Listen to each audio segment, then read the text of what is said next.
Good morning, all of you students. As we have started the revision of chapter 2, that is food, and in this chapter we revised different sources of food, importance of food, and some components of food like carbohydrates, proteins, and fats, their sources also. Today we will start revision of vitamins, their sources, their deficiency diseases, minerals, and some other deficiency diseases. So let us start the revision of these topics. Vitamins, they are a very essential part of our food which we require for proper health and for our fitness.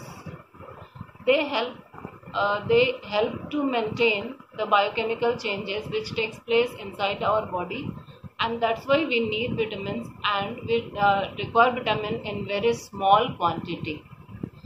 There are different vitamins like vitamin A, vitamin B, C, D, E, and K. Vitamin B is known as vitamin B complex because there are a group of vitamins in this.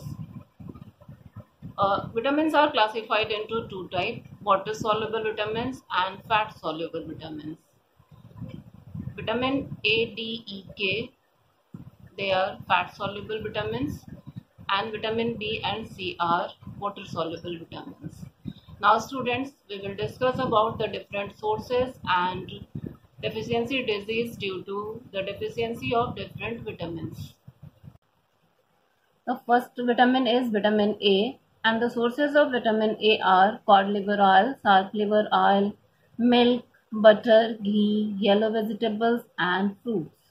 The function of vitamin A in our body: it is needed for healthy eyes, skin, and tissues. And the deficiency disease due to deficiency of vitamin A is night blindness and dryness of skin. Second vitamin is vitamin B, which is found in wheat, rice, yeast, liver, milk and yogurt, green leafy vegetables, fermented food, and sprouted pulses. And it is needed for making muscles strong, getting energy to do work. And the deficiency disease due to lack of vitamin B in our food is very weak muscles and weakness. Now the next is vitamin C. Main sources of vitamin C are citrus fruits like orange, lemon. Indian gooseberry is the rich source of vitamin C. It is needed for healthy gums and teeth, bones and bone joints. The disease which is due to the lack of vitamin C is scurvy, in which the symptoms are spongy and bleeding gums. Vitamin D, it is found mainly in milk and its product, and some of vitamin D is synthesized by our skin in presence of sunlight. It is required for healthy bones and teeth. The disease which is due to lack of vitamin D is rickets, curved and deformed bones, bow legs.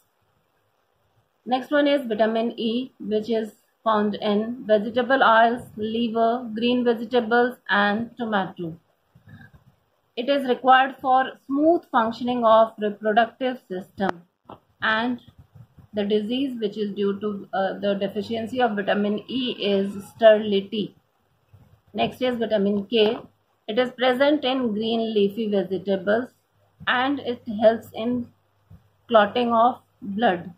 And due to deficiency of vitamin K in food, there may be prolonged and profuse bleeding due to delayed clotting of blood. So students, these are the different sources of vitamins and their deficiency diseases. Now I am going to discuss about two deficiency diseases, that is due to vitamin C and vitamin D. Vitamin C, as you know, that it is a water soluble vitamin, and deficiency of vitamins affects our bones, joints, teeth and gums, and it causes a disease, deficiency disease, which is known as scurvy. The symptoms of scurvy is the person becomes weak and anemic and develops spongy and bleeding gums. That means if a person is suffering from scurvy, he or she has spongy and bleeding gums. Now the next is vitamin D. It is a fat soluble vitamin and it can be synthesized by our skin in the presence of sunlight.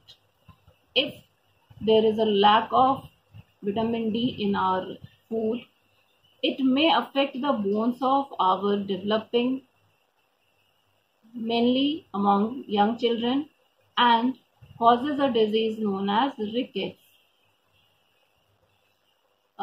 It mainly affects the bones of growing children, but the effect of it may persist throughout the life. It is most common among the children of 6 months of age. Vitamin D also stimulates the absorption of minerals like calcium and phosphorus in our body. So, if there is a deficiency of vitamin D, it may cause less absorption of calcium and phosphorus, which also affect our bone and teeth. Due to deficiency of vitamin D, there is deformation in the bones. It may cause the deformation in chest bones, that is ribs also, and in that the chest protrudes out as a pigeon, and this deformation is known as pigeon chest. So, pregnant and lactating mothers are advised to take rich source of vitamin D for proper growth of their children. So students, these are the deficiency disease due to deficiency of vitamins in our food. Now next component of food is minerals. They are also very important for us and we require them in very small quantity. Some of the minerals which are required by our body are iron, calcium, phosphorus, sodium, potassium, magnesium, iodine, etc. Now there is a table given and it is shown in on a screen. In that minerals, some of the minerals are given, their sources and functions are also mentioned in the table. The first one is calcium. Milk and its products, green leafy vegetables are the sources of calcium, and the function of calcium is to build healthy bones and teeth. Next is phosphorus. Milk, cereals, pulses, fish and meat. All these are the sources of phosphorus, and the function of phosphorus in our body is to growth of bones and teeth. That means it helps in growth of bones and teeth. Iron, it is present in green leafy vegetables and other green vegetables, nuts and jaggery, and it helps in formation of hemoglobin in the blood. Its deficiency causes anemia. Next one, iodine, it found in fruits and vegetables, seafood and iodized salt, and it is required for the proper functioning of thyroid gland. Its deficiency causes a disease known as goiter. The next most important component of our food is water. We require water for our survival, and 70% of our body contains water. There are different uses of water in our body. The waste which is formed in our body get eliminated in the form of urine with the help of water. Water present in blood, due to which blood can be circulated in arteries and veins, and through blood carbon dioxide, oxygen and digested food get also transported in our body. Water regulates the temperature of our body. These are the most important function of water, and it is the most important component of our food also. Next component is roughage. Roughage is present in green vegetables, fruits and grains. Roughage has cellulosic matter which cannot be digested in our body, but it helps in bowel movement and in the elimination of waste from our body. So these are the components of our food: carbohydrates, proteins, fats, vitamins, minerals, water and roughness. These are the components of our food. Next thing is balanced diet. At first, what is diet? Diet is the food that we eat. And balanced diet, the diet which contains all the nutrients, all the components of food in appropriate amount, that diet is known as balanced diet. We should take balanced diet for our proper growth, development, to get energy, to be fit and healthy. We must take balanced diet because a balanced diet contains all the nutrients. So we need all the nutrients like carbohydrate, we need to get energy, proteins we need to get proteins we need to repair our worn out tissues.